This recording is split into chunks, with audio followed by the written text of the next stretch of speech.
Imagine this. Inside a tiny drop of seawater, there is a predator shooting forward like an arrow, so transparent you might think it doesn't exist. Not a shark, not an octopus, but a plankton assassin, a creature so small that many people can live their whole lives without ever hearing its name. It drifts with the current silent like a ghost. And then, in a single moment, the head opens, those hooks snap out like a steel trap.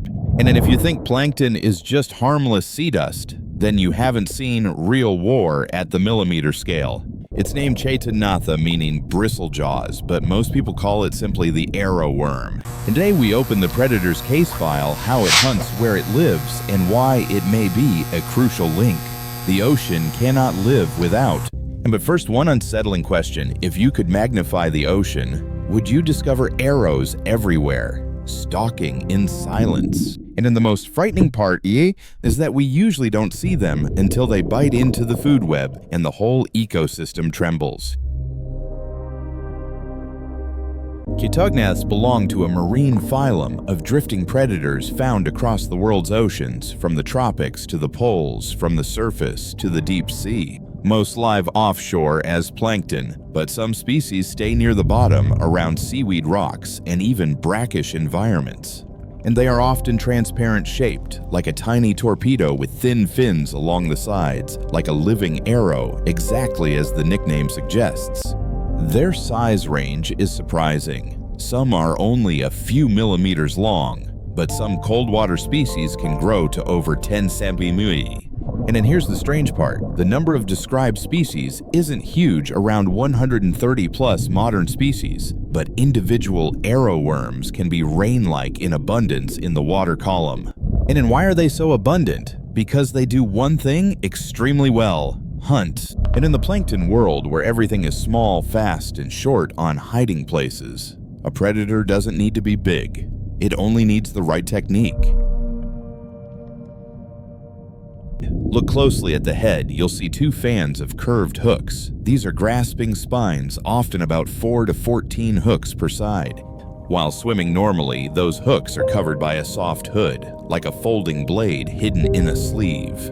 But when it attacks, the hood pulls back and the hooks snap out like springs, forming a living net that clamps the prey. And this is the signature strike: fast, clean, no long chase, because in open water, one slow beat and the prey has already drifted away.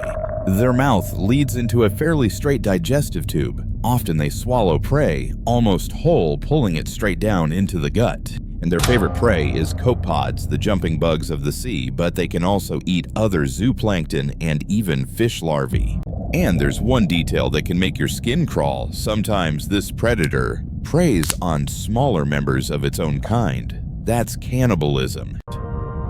See, this isn't a gentle worm, it's a minimalist biological machine optimized to steal energy in the open ocean. But the next question is tougher. In an endless ocean with tiny eyes, how does it know the prey is nearby? Arrow worms can rely on vibration, sensing a kind of hearing movement, in water detecting prey through microscopic disturbances. And think about it. A copepod kicks its legs, sending an invisible click through the water, and the transparent arrow instantly pivots toward the source. And in this world, light matters less than turbulence. Whoever can read turbulence can hunt. And that's why its hunting style is more ambush than pursuit. It waits for the perfect moment, then fires one clamp, one swallow. But there's a rumor that makes the arrow worm sound far more terrifying. Is it venomous? And many facts videos call it venomous, but some scientific descriptions note the grasping spines are not hypodermic needles, and injection of venom has not been directly observed. And so what freezes the prey? Usually speed a clamp at the right point, and being shoved straight into the mouth before it can struggle free. And the rumor is dramatic, but the truth is more impressive. A nearly invisible creature can still become a mass predator through the right mechanics and evolutionary patience. And if you think it's just a side character, the next part shows why arrow worms sit right in the middle of the ocean's survival bargain. Among zooplankton, copepods are often dominant, yet chaetognaths are also major. They are frequently recorded as the second most common group.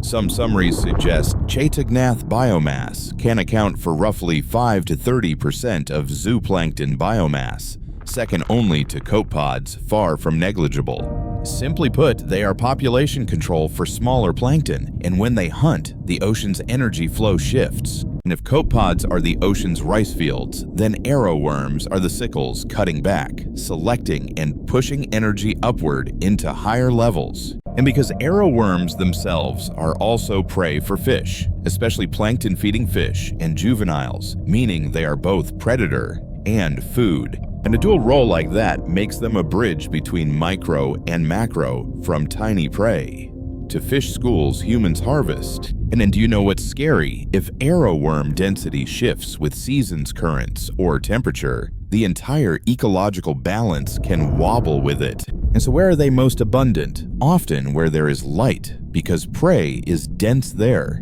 Yet they can also descend into deep water where darkness is thick as ink. Arrowworms have been recorded at depths of thousands of meters. Some sources mention down to around 5,000 millimeters and even possibly deeper. And in the deep, some are not fully transparent. Certain deep-sea species can shift toward orange, as if the ghost has put on a coat. But the deep sea isn't the biggest twist. The biggest twist is this Chaetognaths have existed for a very long time in the ocean's history. Some interpretations suggest they were important marine predators early in the ocean's evolutionary story, a lifestyle so successful that few others can replace it. And so they become silent witnesses to how the ocean really works. Small, countless, fast, ruthless, yet chillingly efficient. Why is such an important predator rarely mentioned? Because it has no cute face, no gigantic bite, no Hollywood-scale drama. And it proves a brutal rule: what controls nature is sometimes not the biggest, but the most numerous. The arrowworm world is also hard to film. You need a microscope, correct, lighting a seawater dish, and patience equal to the creature's own hunting style. But if you capture a hunting strike, you'll see an action movie in under a second. Hood snaps back, hooks fan out, prey is locked. And then you realize the ocean isn't only about giant monsters. The ocean has invisible assassins, and they operate like clockwork. Some have described arrowworms as alien creatures at microscopic scale, torpedo body, trap-like head, spring-loaded strike. And because they look unusual, they attract all kinds of projections, venomous, monster labels, while the real story is biomechanics and ecology. And if you make content, this is gold. You can build mystery through visuals, then land the ending with science, so the audience feels both thrilled and convinced. As if you're doing a video on little-known ocean predators, the arrowworm is perfect because once you see it hunt, you won't forget it. But there's another layer in scientific history. Chaetognaths were once a classification puzzle hard to place neatly on the evolutionary family tree. And it's like they stand at the edge, not quite like other familiar groups, an ancient predator with its own design persisting across ages. And then when a creature is both widespread, hard to categorize, and hard to see, it naturally becomes one of the ocean's secrets. The arrowworm teaches us this: the ocean doesn't need giant predators to be terrifying. Sometimes transparent arrows alone can shape an entire system. It is predator-prey and bridge, an anonymous yet essential creature living between light and darkness in the water column. And then when you look into a drop of seawater under a microscope, you're seeing nature in miniature speed strategy and the truth that survival always has a cost. And if you want, I can write part 2 as a series called Tiny Ocean Assassins, featuring the bobbit worm cone snails, irukandji, each episode 15 minutes, same format. And now it's your turn. Is the arrowworm frightening because it's mysterious, or admirable because it's scientific? Leave a comment and tell me which small sea predator you want to investigate next. And thank you for watching, and I'll see you in the next Ocean Secret.